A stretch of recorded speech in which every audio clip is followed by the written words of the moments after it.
Hello, everyone. Welcome to another interview with Elation Communications. You can learn more about our company by visiting elationcommunications.com. I'm very excited to have a new guest with us today to talk about leadership and inclusive communication. Today we have Dr. Jacob Easley, who is the founder and president and CEO of Accelerated Excellence Consulting. They work to support the education profession in fostering greater equity for historically underrepresented, marginalized, and under-resourced student communities.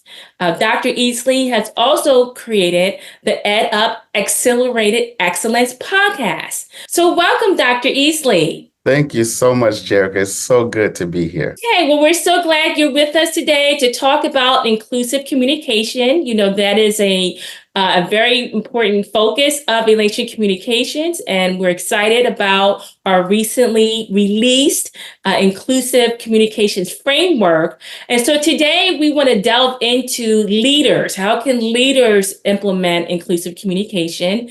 And I know that you've been a leader in the higher ed profession for a very long time. So why don't you tell us more about your professional experience and your company? Oh, yes. Excellent. So I am a professional educator and leader with progressive years of education experiences and leadership experiences in higher education. But I must say I started out as a K-12 teacher, teaching Spanish, first to high schoolers. And then the next year, I joined this wonderful program in the state of Georgia, which was the Model Foreign Language Program, where they used an immersive approach to teaching foreign languages. And there were, I believe, the languages were French, Spanish, German, and Japanese, taught across different districts in the state. And so my language was Spanish. And so that was a really interesting and rewarding, I guess, experience, particularly focused on communication, that you're talking about communication here. And so through all those years and experiences, I launched in 2018 Accelerated Excellence Consulting, really to help organizations and school leaders to achieve their goals for excellence. And I'm saying that very simplistically, but focusing ultimately on high quality education for historically underrepresented and marginalized communities that they worked with. And so that has been fruitful. Related to communication, I learned a lot from those consultancies, whether they were helping folks with strategic planning and strategic problem solving, or helping individuals with continuous improvement or evaluation program. We found that we were learning so much, and we wanted to figure out a way to turn key lessons learned to help the broader profession. And so two things happen. One, if you go to Accelerated Excellence, I believe it's accelerateexcellence.org, you can find our blog. So we have blog posts, but then we eventually morphed that into EdUp Accelerated Excellence, joining the EdUp Experience network of podcasts.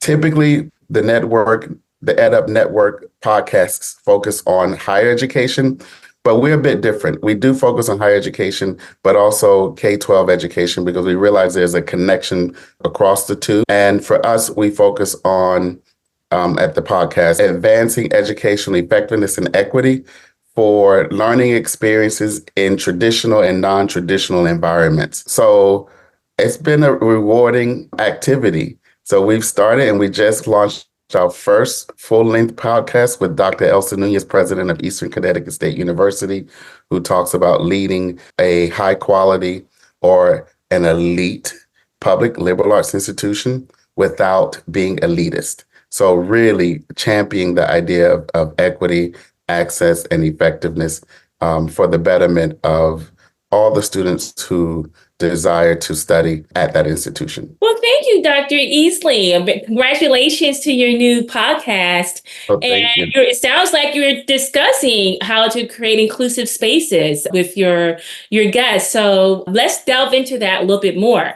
So today I'd like to talk to you about why is it important for leaders to implement inclusive communication in the workplace? So I want to tip my hat off to your organization, Elation Communications, for taking the lead and crafting sort of a framework because oftentimes we use terms and they can be a bit elusive for individual, or they could be what we call fall under the area of strategic ambiguity, whereby they seem to make sense for everybody, but everyone has a completely different understanding of what the concepts might be. So at Accelerated Excellence, we do have this premise around asset-driven networking.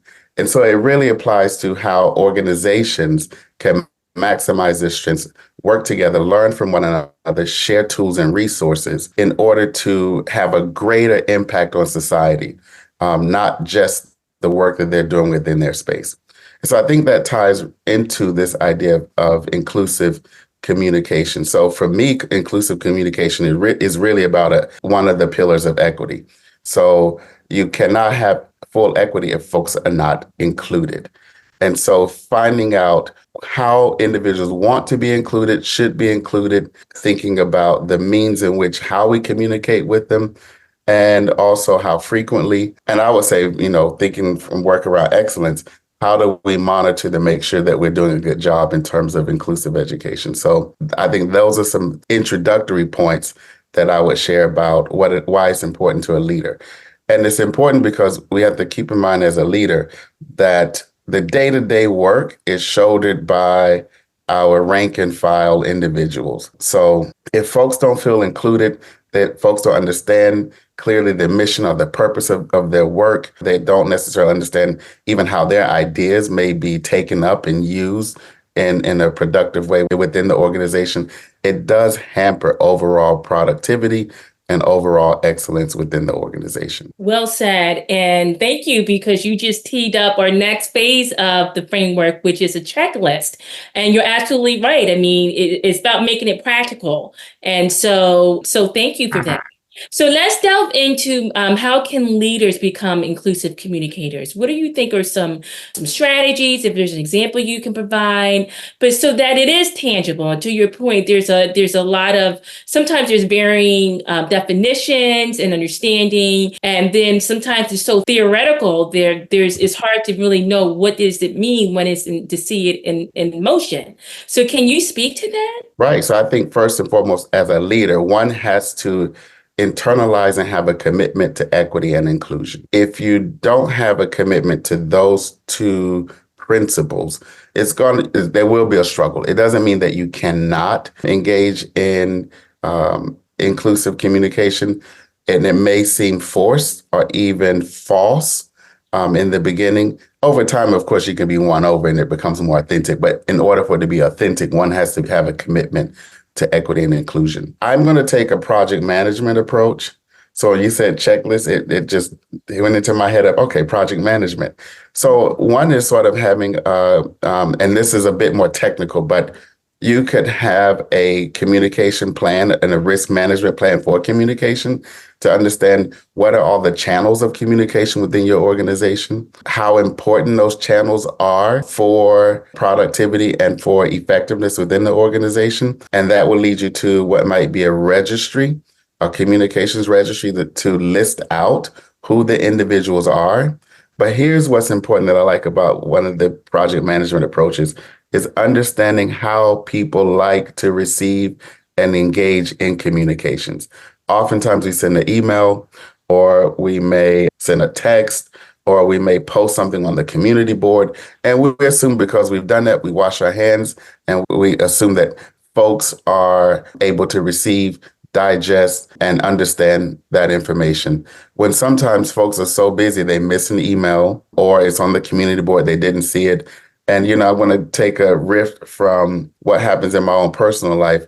I will have friends who will send me a text through Twitter or send me a text through Messenger and reply to the same topic on a different platform. It's the strangest thing that now that we have so many different platforms, how we communicate, but that could create a bit of confusion. So I think it's understanding how folks like to be communicated. But the biggest principle of that is person to person, or personalizing the communication processes. What I mean by that is taking care of individuals. So for example, if you are one who would prefer a quick check-in in person, then perhaps I set up a regular meeting with you where we can touch base. Some people really are okay with receiving information on via text or via email, but how frequently should that happen? And so I think shoring up those kind of channels first and how people like to and want to be communicated with is also important. And there are cultural norms around that as well. So I remember working with a faculty member during my dissertation process who would never respond to emails. However, if you stop by his office, you could have a wonderful conversation. You can resolve all the questions you have, and you really get to learn more about each other because it was a very engaging individual, just not via email. But he didn't necessarily reveal that. It's something you learn. So I think part of it too, the last thing I would say in terms of finding out what works for folks is really listening to people. And over time, folks will sometimes tell you, even if it's indirectly, how they would prefer to be communicated with. Sometimes individuals may not know. They may say, yes, I like emails, but if they're not responding, we have to be short in terms of rushing to judgment and have a bit more patience to try to clearly understand why or the reason that the individual is not uptaking on the communication or perhaps responding in a timely fashion. So having conversations around those as well. So I think that also requires a level of responsibility. So once you now have your communication plan and it is designed to be amenable and responsive to the needs of stakeholders, then we also need to figure out a way to hold folks accountable for this idea of inclusive communication. It's not just a one-way street, but it's at least two-way, but there can be multiple channels. Well said, Dr. Easley. You made some critical points. And as you were talking, I heard 3 C's. I heard commitment, clarity, and customization. And so this is great for leaders to really ask themselves, are they inclusive communicators? A commitment to basically commitment to equity and wanting Right. to be inclusive. Clarity that you're cognizant that you're sending clear messages, and the customization, understanding the preferences of the individuals you're reaching out to. And I have to say, I love your point about cultural norms because that's important. I mean, I remember in an organization that I was in that one of the leaders, just their preference was to use a team chat. And it really was measured by, I guess, the staff engagement in that was measured on how well they really liked working there and they were doing a good job. And some people, that just wasn't their thing to be in the team chat. So I like your point, and those reasons could be cultural norms. It could be just the way they were raised. It could be the personality. Some people are more shy than others, and so you made some very good points of being willing to take time to understand the individual. Right. So thank you on that. So now that we've covered that, let's talk more about educational equity, because I know that's your thing. Okay. So how do you think overall inclusive communication can help advance educational equity? Well, I mean, it really is inclusive communication. Thinking about the framework really is a matter of equity. So as we said, you have to meet individuals where they are. So, however, I would say what I found to be the best is real-time communication, whereby if you can, get everybody in the room together. But even in that space, you have to think about equity in allowing for folks who are less comfortable or reticent in sharing ideas. Sometimes you can prime them, whereby you know that they're going to be they will be added to the agenda at a particular point, so they know ahead of time what the topic is that they need to address. That is a way of including those individuals. If you have individuals whose language of the majority is not their home language, and they may not have the skills to process and produce language very quickly, and I don't want to say fluently, but I really want to say quickly, or at the same rate that everyone else in the room seems to be sharing, then it's important that individuals learn how to be patient, to allow time for processing, and allow time for that individual to formulate and articulate their ideas. That's often a struggle, because I was just in a meeting yesterday with the international group, and you can tell there's a lot of thinking and processing around language just to engage. And I saw one member burn out in trying to translate her ideas from her home language into English. So she started and she gave a bit of information, and then she sort of said, okay, well, I can talk more about this later. So she felt as though she was holding up. This is my interpretation, holding up in terms of the space. So she was the only one talking. So while it was great that everyone was listening, there are strategies in which you may engage in perhaps having a few clarifying questions, and perhaps even in that case and others, a recap. So to make sure that everyone understands what the salient points are. So that's the approach of how to get everyone towards strong communication, effective communication. But ultimately, the idea is that we all need to understand what are the ideas of each other, but also what are the ideas that we are now settling or that we are agreeing upon as a collective within the organization, no matter what the task at hand might be. So I think it's also good to have a way of wrapping things up and then making sure that you do leave space to allow people to ask questions if they have questions. So you can do it in a couple of ways. Lay out the time frame if we're working on an initiative that has to be completed within 2 weeks. But even if folks weren't able to contribute fully in that in-person or real-time space, then you can carve out times where you folks can engage afterwards. So sometimes if they need to process a bit more. So oftentimes what I would do in meetings is once we've had a community meeting or a larger meeting, I might say, I will hold back for another 5 minutes for anyone who may have questions at the individual level or have insights that perhaps they would like to talk to me independently. So that has been successful. Usually you have 2 or 3 folks who will wait. And then the one who has something that they're not ready to share with the whole group, they'll often wait until the other 2 individuals have now left or exited the room. And this is in a virtual sort of a Zoom meeting or, one of your virtual platforms. And then that individual has a space to share his or her ideas as well. Oh, wow. Thank you. You gave some tangible examples today for leaders to become inclusive communicators. And, I really appreciate you raising the ethnic and language diversity aspect, which is not often focused on as it relates to inclusive communication. And obviously, language is really foundational in communication. Mm-hmm. And so we live in a multicultural society, and focusing on that opens the conversation up beyond the workplace. It really relates to how we interact with each other in our communities. You talk about that in terms of the cultural relevance, but language also shapes how we think and how we see the world in so many ways. I have a friend who's from Jamaica, and I said, and the conversation we had last was he was coming to the US. So then I get this message that says, I said, oh, hey, how are you? How you doing? The response was, I'm here. So my thinking was, oh, so you're in the US. You didn't tell me you were, we didn't have a final conversation. You didn't tell me you were coming. And then a few minutes later, the response was, oh, yes, I forgot you're American. You're using an American understanding of that expression. I'm here means I'm here at home. Basically, I'm here at home relaxing. Oh, I see. Okay, so, well, I just learned something today. But you can imagine, I mean, that right. Something as simple as that could create a lot of confusion. So right. It does require patience. And as I said earlier, listening with intent to clearly understand others.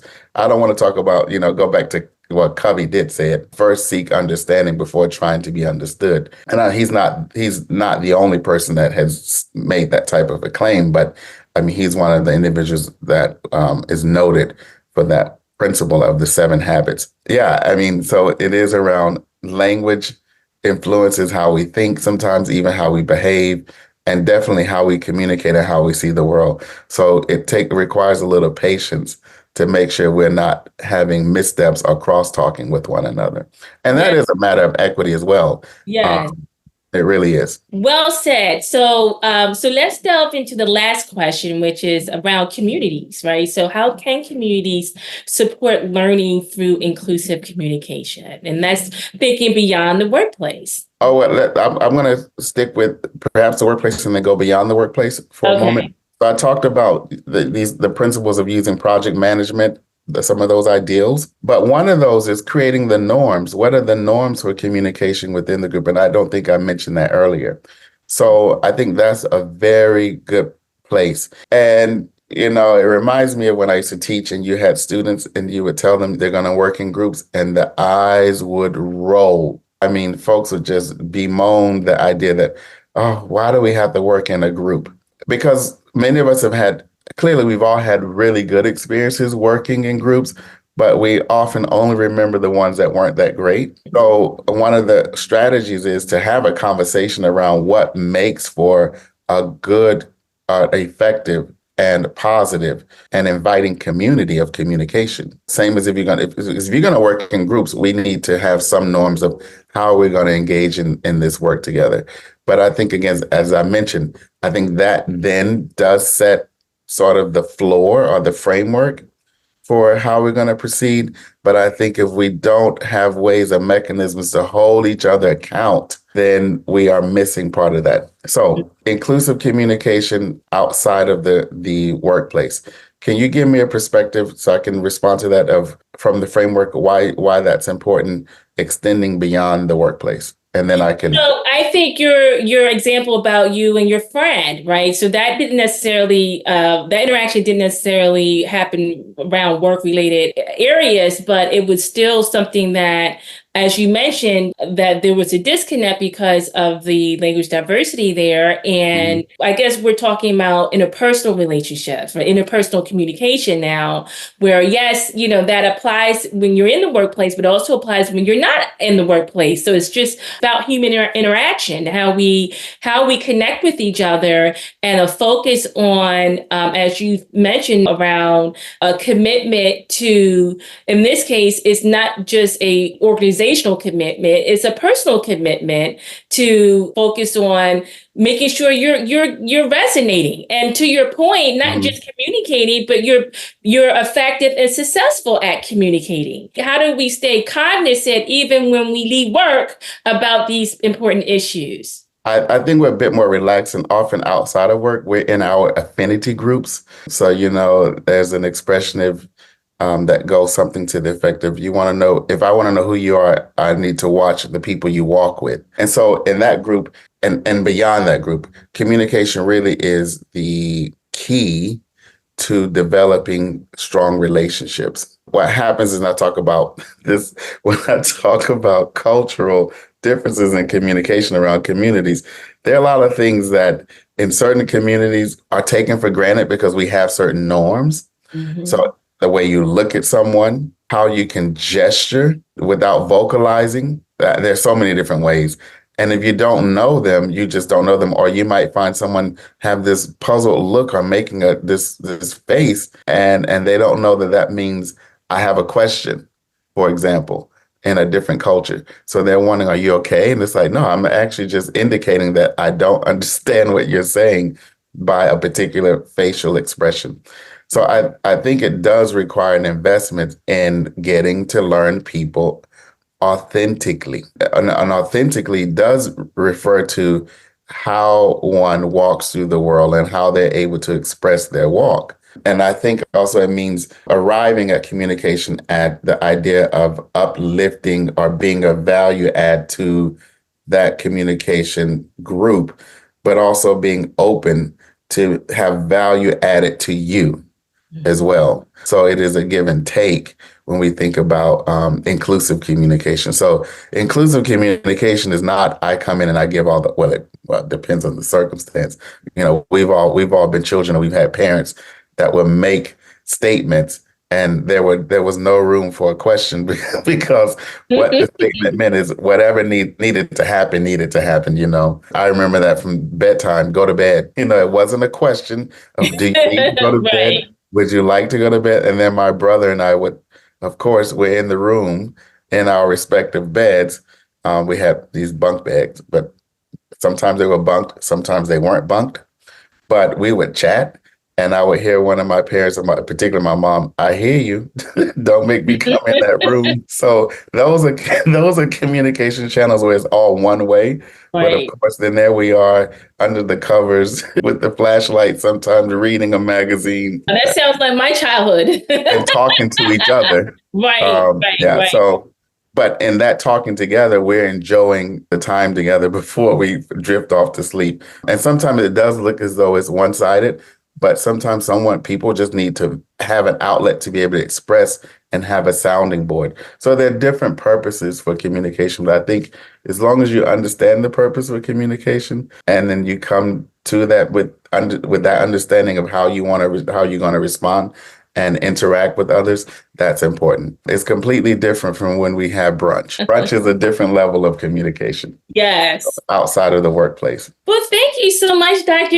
Easley, for joining us today for this rich conversation and for all your insights. You raised some critical points and have really helped to make inclusive communication practical for leaders.